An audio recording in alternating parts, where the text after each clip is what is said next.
We are now almost 6 months into Israel's war on Gaza, and 6 months of seeing horrific scenes after horrific scenes. But even journalists in Gaza who have captured unspeakable violence are saying that what happened at Shifa surpasses anything else they have witnessed. On April the 1st, Israeli forces withdrew from Shifa medical complex in Gaza following a 2-week siege, leaving behind destroyed buildings and piles of dead bodies, most of them dismembered. Shifa, which means the House of Healing, was the largest medical facility in all of Palestine, not just Gaza. It has now been left completely out of service. The hospital was shot at, shelled, and was finally burnt by Israeli forces. Palestinians who were besieged in the hospital for the last 2 weeks came out screaming and saying, "We can't take this anymore."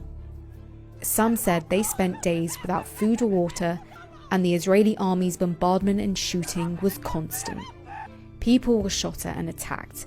"We are civilians," a young man said. The scene was worse than an earthquake. Shifa had a capacity of over 700 intensive care beds, and after being attacked several times throughout the war, was barely functioning, but remained a shelter for hundreds of Palestinians displaced by Israeli bombing. The death toll of Palestinians killed during Israel's siege and bombardments of Shifa is estimated to be between 300 to 400 people, with many bodies found scattered, decomposing and run over by Israeli military vehicles around the complex. Doctors said that medical staff at Shifa was shot at with snipers, arrested and beaten by Israeli forces. Israel claims this was a precise operation targeting Hamas militants in the hospital, and its army conducted this raid without harming civilians and medical personnel. Yet no evidence has been presented to back those claims, and all the visual evidence available suggests the assault was indiscriminate. Attacks on hospitals are prohibited under international law, yet there has been documented evidence that at least 93 hospitals and clinics have been damaged or completely destroyed since Israel launched its retaliation.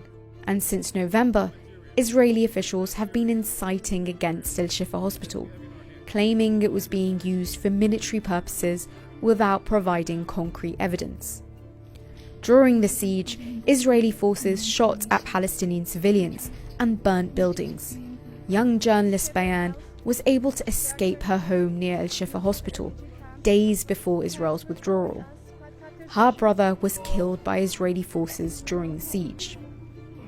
Palestinian factions, including Hamas and officials, all denied the accusations of Shifa being used for military purposes, and Mads Gilbert, a Norwegian doctor who worked for 16 years at the hospital, said he had never encountered any sign of a military command centre there.